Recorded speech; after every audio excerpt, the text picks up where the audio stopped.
Right, good morning, ladies and gentlemen. I was telling Torsten that I'm starting to feel at home here because I'm coming more and more often, and I would like to thank Hofmann for inviting me again this year. And I'm going to talk about the European plans for road safety. Although this title might look a little bit away from your daily concerns, I think that it is important to know what sort of things are happening at the level of Europe, and that might have an impact on our daily business. And I'm going to talk about the third mobility package, which is the background of all this presentation. This is the final piece of a European agenda, which is called Europe on the Move, and it was launched in May this year by the European Commission.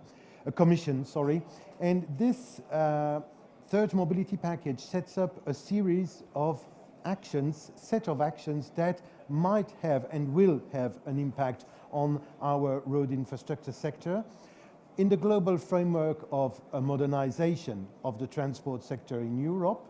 But for this time, it was quite interesting because it was stressing the role of the road infrastructure into the whole mobility framework.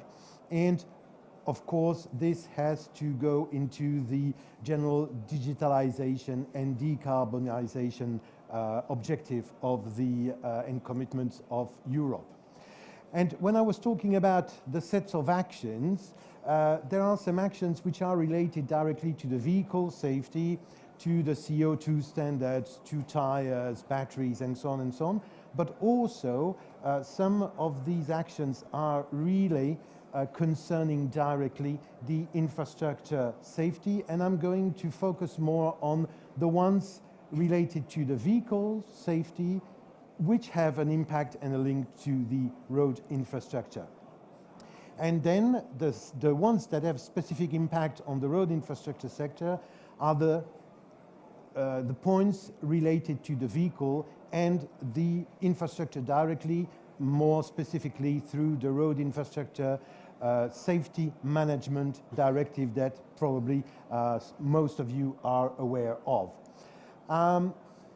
In the general safety regulation, it regards more the vehicle, and more specifically here I'm going to talk about the ADAS, the Advanced Driving Assistance Systems.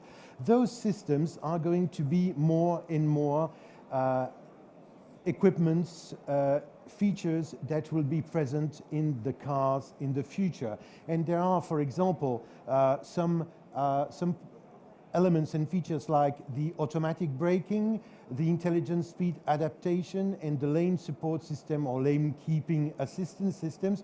And there are some proposals and some discussions about making these equipments and features mandatory for the future vehicles as from 2024 or 2022. Still proposal, but there are many chances that these proposals are going to be agreed, and so the future vehicles will be equipped, systematically equipped with these systems.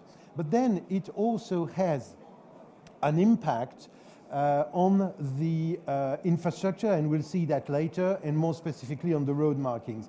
Whereas the infrastructure itself is concerned, this is the point of the Road Infrastructure Safety Management Directive, which requires safety impact assessments, audits, inspections on new roads and existing roads. And there is in the proposal, there is a follow-up of that directive to also extend the scope of this directive.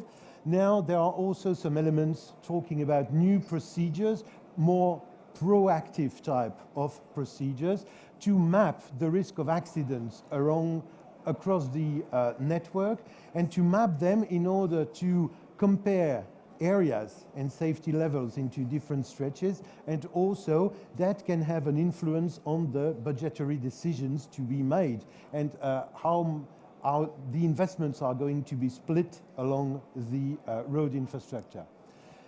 But then one point that I think is important is that for the very first time, this third mobility package proposes to extend the scope of this directive to not only the trans-European network, but also to other networks, like to cover motorways and primary roads, and also roads outside urban areas which use EU funds. So not only limiting the principle of this directive to the TEN-T network, but also to other networks. And we need to remember that generally the TEN-T networks is composed of highways which have the higher level of safety, whereas most of the accidents happen on the secondary roads or primary roads. The definition is still not very clear, but that's where most of the accidents happen. And then an important part is the adaptation of the physical infrastructure to these advanced systems which are and will be more and more in the vehicles in the future. But that means that we need to see what are the requirements in terms of performance that will enable these systems to operate properly. And this is valid for the road markings, but also for the road signs. Here, of course, I'm going to focus on the road markings. The road equipment performance. In fact, what we need is that the road signs and the road markings are properly designed and maintained.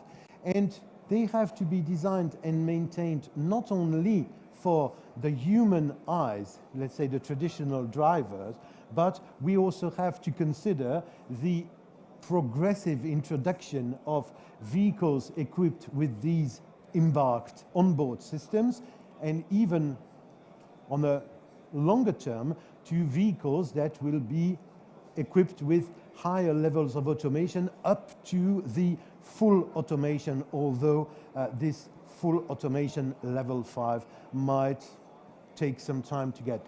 And what is interesting is that in order to achieve that, the European Commission proposes to develop general performance requirements for the road markings and road signs in order to facilitate the recognition by both the humans and all these new systems. This table probably most of you are familiar with. It describes the different levels of automation that can be present in the vehicles, from zero, absolutely no automation, the standard car without any system, to some driver assistance type of automation, partial automation, conditional automation, high automation, and full automation. And for the time being, we are probably starting to get more and more to level 2, and generally speaking, people tend to say that what we should focus on now is more the level 4, which is a high level of automation, than really the level 5, which will be the full automation, because before we get to full automation, it might take a longer time, and probably it's more interesting and productive to focus on the 4-level high automation. But we also need to consider that if we look at systems, intelligent systems, software, and so on, in the infrastructure, we are talking about different modules in terms of life cycle. A software can be totally outdated after a couple of years. A vehicle life cycle, the change of fleet, let's consider 10 to 15 years. The road life cycle, to build a road, of course, there's the infrastructure itself, and there is also the site equipment, but we are talking about different features, different products, different systems that have different life cycles and different modules. So how can we combine these in order to provide the level of safety which is required?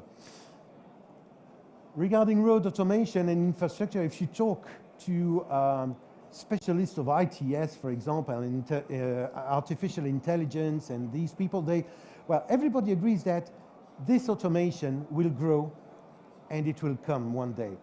It's not, is it going to come? No, it is going to come. But How long will it take? When? That's the question. You have people who say, tomorrow we can have full automation everywhere. And some other people, and I would tend to be maybe on the opposite side, say, might take decades before we get to full automation. And again, which level? I mean, what will be the proportion during all this transition period between traditional vehicles, traditional drivers, traditional mobility schemes and habits and behaviors, and the full automated cars? What will be the proportion and how will that happen along the time? And I think that's a question, if you ask, nobody really has the answer. So we need to cope with all these different mixes, and probably for still a very long time. Considering that and this evolution, these challenges that are ahead of us, our working group on road markings, which is quite active within the ERF, have decided to work in more close cooperation with the CEN TC226, and in particular through the working group 12, which analyzes the interaction between the road infrastructure and the advanced systems and the vehicle which are autonomous or which are connected. And in this working group, there were different aspects that were studied and looked at, like what is the comprehension of the onboard systems of the existing and current lines? What is the level of performance, obviously according to the norm, required for these systems to really work? Be it for normal standard markings, for structured markings, but also in the case of removed markings in the areas, for example, of roadside work sites. This is even a more critical situation, or when the existing markings have been covered, of course, considering different weather conditions by day, by night, and this implies public roads and test tracks. So what is the minimum requirements that can give the same level of confidence for a human eye and the automatic system? And maybe it might be easier for the road markings than it is for the road signs, because we are also active for the road signs, because for the road signs you have different colors, different fonts, and sometimes in some countries you have signs that are specific to a country, plus an additional information like this speed limit is valid from Monday to Friday, from that time, from that morning time to this afternoon time, for example. It makes the systems even much more complicated to interpret and to integrate that information and to get the right reaction. But here, of course, we focus on the road markings, talking mainly about the systems like radar, video cameras, and LiDAR. And through the activities with this working group, there are some different working groups and that have been established, in which we are particularly active into the technical group number 1. And the purpose is, again, to understand how the machine sensors and the machine vision understand the road infrastructure, the road markings, and how we will go from the current situation, which focuses on the human vision, towards new performance requirements maybe for machine vision, and these requirements must also cope for both human vision and the machine vision. And this, of course, the objective is to provide useful tools for the public procurement. So when the road authorities will have to make decisions about their markings, these analysis and these results could help making the right decision in terms of performance needed. So the recommendations that we push forward at the level of the ERF are these ones, and we have published a position paper about that. Road markings should never drop below 150 millicandela per lux per square meter in night visibility dry, never drop below 50 millicandela, and the width of the road marking should never be less than 15 centimeters. And we really advocate a lot for that. And I could only encourage you, markers, you who are in the business of the road markings, to also approach the authorities and to try to convince them to adopt these minimum requirements for the benefits of the road safety. And also, if we could get a better unification of road marking across countries, we still notice some differences. And in the case of the road markings, the situation is not as bad as it is for the road signs, believe me. But we also advocate for maintaining sufficient high contrast ratio between the markings and the pavement, especially for mitigating the possible false reading. Some machines might understand a shadow line or a ghost line and confuse it with a directional line and make a decision that could cause immediate accident, whereas maybe a human would more easily understand that, oh yes, that was a marking that has been covered, so I should rather refer to the other one than to that black or shiny line. And these are things that are analyzed also through these studies and surveys about the introduction of those assistance systems in the cars.